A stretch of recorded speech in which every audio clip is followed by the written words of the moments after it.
19 February 1630 एक पहाट जी इतिहास घडवण्यासाठी आली होती. शिवनेरीच्या कड्यांवरून कोवळं ऊन उतरत होतं. वाऱ्याच्या झुळुकीने गडाच्या कौलांवर हलकीशी थरथर निर्माण झाली होती. या शांततेला भेदक एक आवाज सर्वत्र पसरला. तो आवाज होता एका बाळाच्या रडण्याचा. माँ जिजाऊंच्या कुशीत एका तेजस्वी बाळाचा जन्म झाला होता. हे बाळ म्हणजे भविष्यात माँ जिजाऊंच्या स्वप्नातील हिंदवी स्वराज्याची संकल्पना प्रत्यक्षात आणणारे छत्रपती शिवाजी महाराज. छत्रपती शिवाजी महाराज असा राजा जो सत्तेसाठी नाही, रयतेसाठी लढला आणि स्वराज्यासाठी लढला. शिवजयंती निमित्त अशा या रयतेच्या राजाविषयी आज आपण थोडीशी माहिती घेणार आहोत. त्यांच्या आयुष्यातील काही महत्त्वाच्या घटनांना उजाळा देणार आहोत. व्हिडिओला सुरुवात करूया, पण त्याआधी कमेंट मध्ये जय शिवराय असं नक्की लिहा.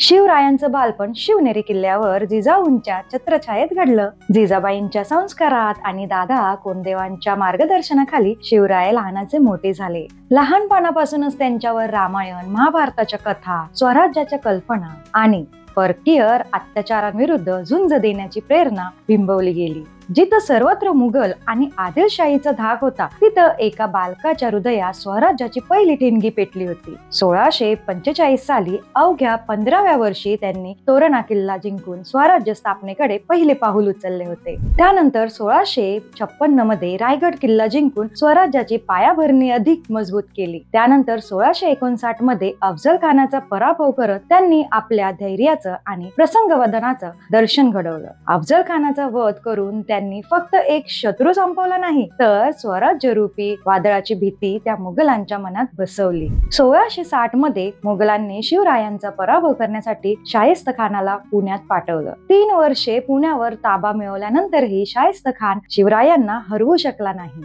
1663 मध्ये एका मध्यरात्री महाराजांनी आपल्या मावळ्यांसोबत लाल महालात घुसून शाहिस्त खानाची बोटं छाटली. हा पराक्रम पाहून मुघल गडबडले आणि काही काळासाठी माघार घेतली. यानंतर त्यांनी 1664 मध्ये शिवबांनी सुरत लुटून मुघल साम्राज्याला मोठा धक्का दिला. यामुळे स्वराज्याला आर्थिक ताकद मिळाली. शिवरायांनी गनिमी काव्याचा वापर करून अनेक अशक्य वाटणाऱ्या लढाया जिंकल्या आणि शत्रूला सळो की पळो करून सोडलं होतं. गनिमी कावा त्यांच्या अनेक विजयांचा गमक होतं. 1670 मध्ये सिंहगड स्वराज्यात आला. गड आला पण सिंह गेला. तानाजी मालुसरे यांनी त्या युद्धात वीरगती पत्करली. हे त्यांच्या स्वराज्य प्रेमाचं अद्वितीय उदाहरणच म्हणावं लागेल. पुढे 1674 साली रायगडावर शिवरायांचा राज्याभिषेक झाला. हिंदवी स्वराज्य अधिकृतरित्या स्थापन झालं. माँ जिजाऊ आणि अनेक मराठी माणसांचं हे स्वप्न सत्यात उतरलं. शिवरायांनी आपल्या कारकिर्दीत फक्त किल्लेच नाही तर लोकांची मनही जिंकली.